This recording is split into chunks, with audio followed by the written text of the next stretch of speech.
ನಮಸ್ಕಾರ ವೀಕ್ಷಕರೇ, ಹಾಸನದ ಹಸಿರು ಭೂಮಿ ಪ್ರತಿಷ್ಠಾನವು 2017ರ ಮೇ 1ರಂದು ಆರಂಭವಾಗಿ ಹಲವು ಕೆರೆಗಳು ಹಾಗೂ ಕಲ್ಯಾಣಿಗಳನ್ನು ಪುನಶ್ಚೇತನ ಮಾಡಿ ಪರಿಸರ ಸಂರಕ್ಷಣೆಗಾಗಿ ತನ್ನದೇ ಆದ ಕೊಡುಗೆ ನೀಡುತ್ತಾ ಬಂದಿದೆ. ಹಾಸನದ ಸಂಗಮೇಶ್ವರ ಬಡಾವಣೆ ಸರಸ್ವತಿಪುರಂ ಮಧ್ಯೆ ಪಾಳು ಬಿದ್ದಿದ್ದ ಜವೇನಹಳ್ಳಿ ಕೆರೆಯನ್ನು ಪುನಶ್ಚೇತನ ಮಾಡಲು ಸ್ಥಳೀಯ ನಿವಾಸಿಗಳಿಗೆ ಪ್ರತಿಷ್ಠಾನವು ಪ್ರೇರಣೆ ನೀಡಿತು. 2018ರಲ್ಲಿ ಪ್ರತಿಷ್ಠಾನದ ಅಧ್ಯಕ್ಷರಾಗಿದ್ದ ವೈಎಸ್ ಸುಬ್ಬುಸ್ವಾಮಿ, ಗೌರವಾಧ್ಯಕ್ಷರಾದ ಅಂದಿನ ಉಪ ವಿಭಾಗಾಧಿಕಾರಿಗಳಾದ ಡಾಕ್ಟರ್ ಎಚ್ಎಲ್ ನಾಗರಾಜ್ ಅವರೀಗ ಬೆಂಗಳೂರಿನ ವಿಶ್ವ ಒಕ್ಕಲಿಗರ ಮಹಾಸಂಸ್ಥಾನದ ಪೀಠಾಧೀಶರಾಗಿದ್ದಾರೆ ಮತ್ತು ಆರ್.ಪಿ. ವೆಂಕಟೇಶ್ ಮೂರ್ತಿ ಮುಂತಾದವರು ಡಿಸೆಂಬರ್ ತಿಂಗಳಲ್ಲಿ ನಿವಾಸಿಗಳ ಸಭೆ ಕರೆದು ಕೆರೆಯ ದುರಸ್ತಿ ಬಗ್ಗೆ ಚರ್ಚಿಸಿದ ನಂತರ ಈ ಸತ್ಕಾರ್ಯದಲ್ಲಿ ಸ್ಥಳೀಯರು ತೊಡಗಿಸಿಕೊಂಡ ಸಂಗತಿಯೇ ರೋಮಾಂಚನಕಾರಿಯಾದುದು. ಜನರ ಸಹಭಾಗಿತ್ವ ಇದ್ದರೆ ಎಂತಹ ಅದ್ಭುತ ಕೆಲಸ ಆಗುತ್ತದೆ ಎಂಬುದಕ್ಕೆ ಈ ಕೆರೆ ಒಂದು ಉದಾಹರಣೆಯಾಗಿದೆ. ಸರ್ಕಾರದ ಅಂದಾಜಿನಲ್ಲಿ 50 ಲಕ್ಷ ರು ಬೇಕಾಗಿದ್ದ ಕೆರೆಯ ಹೂಳು ತೆಗೆಯುವ ಕೆಲಸವನ್ನು ಸ್ಥಳೀಯರು ಕೇವಲ 12 ಲಕ್ಷ ರೂಪಾಯಿಗಳಲ್ಲಿ ಪೂರ್ಣಗೊಳಿಸಿದರು. ನಂತರದ ದಿನಗಳಲ್ಲಿ ಹಾಸನ ನಗರಾಭಿವೃದ್ಧಿ ಪ್ರಾಧಿಕಾರವು 3.30 ಕೋಟಿ ರುಗಳ ಯೋಜನೆಯನ್ನು ತಯಾರಿಸಿ ಕಾರ್ಯರೂಪಕ್ಕೆ ತರಲು ಸ್ಥಳೀಯರ ಸಹಭಾಗಿತ್ವ ಪ್ರೇರಣೆ ಆಯಿತು. ಈ ಯಶೋಗಾಥೆಯ ಕುರಿತು ವಿಶ್ವಪಥವು ಹಸಿರು ಭೂಮಿ ಪ್ರತಿಷ್ಠಾನ ಹಾಗೂ ಜವೇನಹಳ್ಳಿ ಕೆರೆ ಅಭಿವೃದ್ಧಿ ಸಮಿತಿಯ ಪದಾಧಿಕಾರಿಗಳನ್ನು ಮಾತನಾಡಿಸಿ, ನಾವು ಸಭೆ ಸೇರಿ ಇಲ್ಲಿ ಸ್ಥಳೀಯ ನಿವಾಸಿಗಳು ಈ ಕಡೆ ಒಂದು ಸ್ವಲ್ಪ ಸರಸ್ವತಿಪುರಂ ಕಡೆಯವರು ಇದ್ದರೆ ಹೆಚ್ಚು ಭಾಗ ಸಂಗಮೇಶ್ವರ ಬಡಾವಣೆಯ ನಿವಾಸಿಗಳ ಸೇರಿ ಒಂದು ಸಮಿತಿ ಆಯ್ಕೆ ಆಯಿತು. ಅವತ್ತು ನಮ್ಮ ವಿಶ್ವನಾಥ್ ಅವ್ರನ್ನ ಅಧ್ಯಕ್ಷ ಮಾಡಿದ್ವಿ ಮತ್ತು ಸುರೇಶ್ ಅವ್ರ ಕಾರ್ಯದರ್ಶಿ ಮತ್ತು ಖಜಾಂಚಿಯಾಗಿ ಭರತಭೂಷಣ್ ಇದ್ದರು. ಆ ಸಭೆ ನಂತರದಲ್ಲಿ ಭಾಳ ದೊಡ್ಡ ಚಾಲನೆ ಶುರು ಆಯಿತು.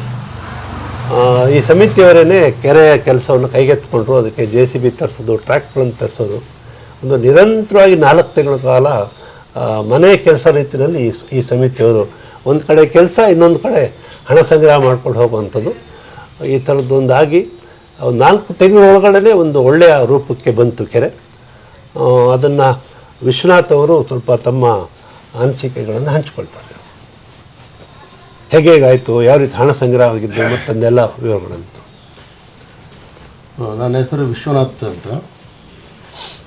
ಮೊನ್ನೆ ಶ್ರೀ ವೆಂಕಟೇಶ್ ಮೂರ್ತಿ ಅವರು ಹೇಳಿದಾಗೆ ಮೊದಲನೇ ಸತಿ ಇವರು ಪೂರ್ವಭಾವಿ ಸಭೆ ಅಂತ ನಮ್ಮ ಸಂಗಮೇಶ್ವರ ಬಡಾವಣೆ ಮಾಡ್ತಾ ಇದ್ದಾರೆ ಅನ್ನೋ ವಿಚಾರ ಗೊತ್ತಾದಾಗ ಇದು ನಮ್ಮ ಕೆರೆಯನ್ನು ಅಭಿವೃದ್ಧಿ ಮಾಡಿಸ್ಬೇಕು ಅನ್ನೋದು ಒಂದು ಗುರಿ ಇಟ್ಕೊಂಡು ಮಾಡ್ತಾ ಇದ್ದಾರೆ ಅಂತ ಅನ್ನೋ ಒಂದು ವಿಚಾರದ ಮೇಲೆ ನಾವು ಮತ್ತು ನಮ್ಮ ನಾಗರಾಜ್ ಅವರು, ದೇಸಿನ ನಾಗರಾಜ್ ಅವರು ನೋಡೋಣಂಥ ಕುತೂಹಲಕ್ಕೆ ನಾವು ಈ ಒಂದು ಸಭೆಯನ್ನು ಭಾಗವಹಿಸೋಣ ಅಂತ ಹೇಳ್ಬಿಟ್ಟು ಮೊದಲನೇ ಹಂತದ, ನಾವು 2ನೇ ಹಂತದಲ್ಲಿ ಇದ್ವಿ. ಮೊದಲನೇ ಹಂತದ ದೇವಸ್ಥಾನಕ್ಕೆ ಹೋದು ಅಲ್ಲಿ AC ನಾಗರಾಜ್ ಅವರಿದ್ದರು, ವೆಂಕಟೇಶ್ ಮೂರ್ತಿ ಇರೋದು, ಹಸಿರು ಭೂಮಿ ಪ್ರತಿಷ್ಠಾನವರೆಲ್ಲ ಇದ್ದರು.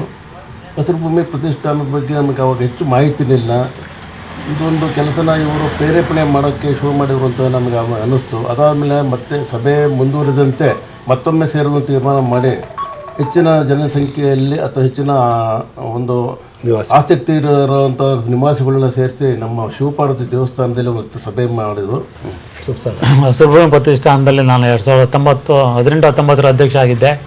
ಅದು ವೆಂಕಟೇಶ್ ಮೂರ್ತಿ ಅವರ ನೇತೃತ್ವದಲ್ಲಿ ರೂಪವಾಸನ್ ಕೂಡ ಇದ್ದರು, ಡಾಕ್ಟರ್ ಸಾವಿತ್ರಿ ಮೇಡಮ್ ಇದ್ದರು, ಹಾಗೆ ನಮ್ಮ HL ನಾಗರಾಜ್ ಕೂಡ ಅಸಿಸ್ಟೆಂಟ್ ಕಮಿಷನರ್ ಆಗಿ ಇದ್ದಾಗ ಸುಮಾರು ಒಂದು 13 ಕೆರೆಗಳನ್ನ ನಾವು ಪುನಶ್ಚೇತನ ಮಾಡಿದ್ದೀವಿ.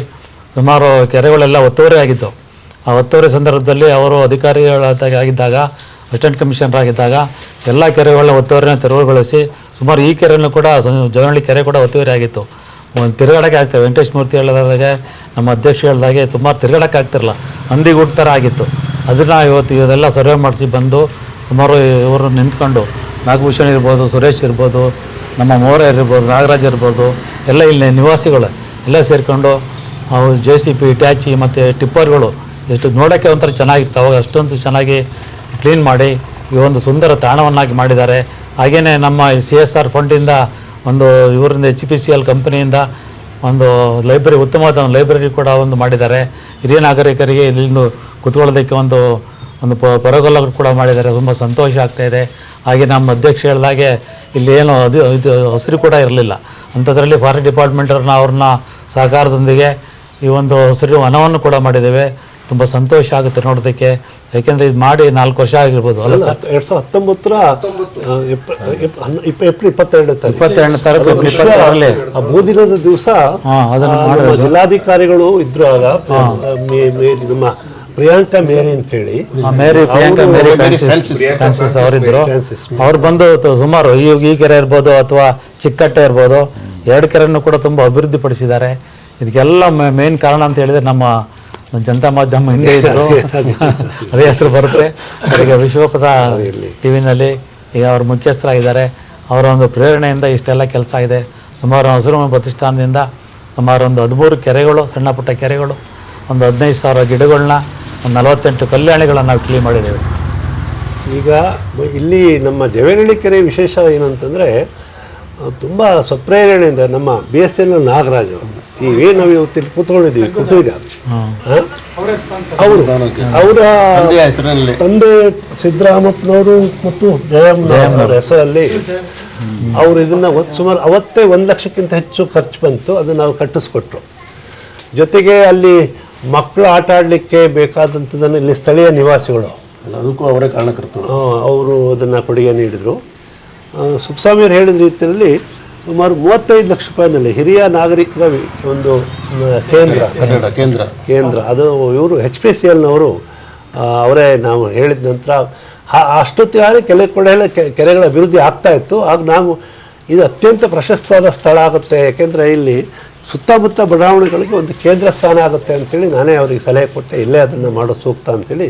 ಅವ್ರು ಬಂದು ನಿಂತು ಅದನ್ನು ಮಾಡಿಕೊಟ್ಟು ಉದ್ಘಾಟನೆ ಮಾಡಿ ಕೊನೆಗೆ ನಮ್ಮ ಅದರ ಕೀನು ಕೂಡ ನಮ್ಮ ಸಮಿತಿಯವರಿಗೆ ವಹಿಸಿ ಹೋಗಿದ್ದಾರೆ. ಭರತ್ ಭೂಷಣ್ ಅವರು ಒಂದೆರಡು ಮಾತಾಡ್ತಾರೆ.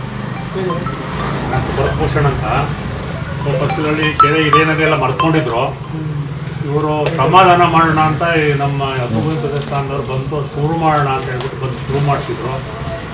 ನಾವೊಂದು 25-30 ಜನ ಬಂದು ಬುದ್ಧಿ ಪಿಕಾಸಿ ಹಿಡ್ಕೊಂಡು 1 ದಿವಸ 2 ದಿನ ಟ್ರೈ ಮಾಡಿ ಆಗ್ದಿರೋ ಕೆಲಸ ಅಂದ್ಕೊಂಡು ಆಗ ಮತ್ತೆ ಇನ್ನೊಂದು ಮೀಟಿಂಗ್ ಕರೆದು ಇದು JCB ಇಟ್ಯಾಕಿಲ್ಲ ಆಗೋಂಥ ಕೆಲಸ ಅಂತ ತಿಳ್ಕೊಂಡು ಆಗ ಮತ್ತೆ ಎಲ್ಲ ದುಡ್ಡು ಹಾಕೊಂಡು ಅಲ್ಲಿಂದ ಶುರು ಮಾಡಿದ್ವಿ. ಆ ಶುರು ಮಾಡೋದಕ್ಕೆ ಮೇನ್ ಕಾರಣ ನಮ್ಮ ನಾಗರಾಜು ಮತ್ತು ವೆಂಕಟೇಶ್ ಮೂರ್ತಿ ಅವ್ರದವ್ರು ನಮ್ಗೆ ಇಲ್ಲಿ ಕೆರೆನೇ ಇದೆ ಅನ್ನೋದು ಗೊತ್ತಿರಲಿಲ್ಲ, ಸ್ವಲ್ಪ ಮುಚ್ಚಿ ಹೋಗಿರೋದು. ಸೊ ಅವರೆಲ್ಲ ಬಂದು ಕೈ ಜೋಡಿಸಿರೋದ್ರಿಂದ ಇವತ್ತು ಕೆರೆ ಅಂತ ಕಾಣ್ತಾ ಇದೆ. ಇನ್ನೂ ಆಗಿಲ್ಲ, ಅದು ಅರ್ಧಂಬರ್ಧ ಕೆಲಸ ಆಗಿದೆ.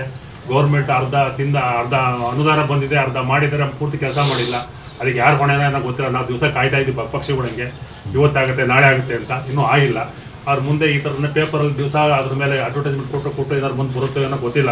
ಅವ್ರು ನಮಗೆ ನಮ್ಮಿರೋ ನಾವು ಸಾಯೋ ಒಳಗಡೆ ಸ್ವಲ್ಪ ಕ್ಲೀನ್ ಆಗಬೇಕು, ಚೆನ್ನಾಗಬೇಕು ಅಂತ ನನ್ನ ಆಸೆ ಇದೆ. ಅದು ಕೈ ಹಿಡಿಯುತ್ತೆ ಅಂತ ತಿಳ್ಕೊಂಡಿದ್ದೀವಿ, ಅದು ಮಾಡಿಕೊಟ್ರೆ ಸಾಕಾಗಿದೆ.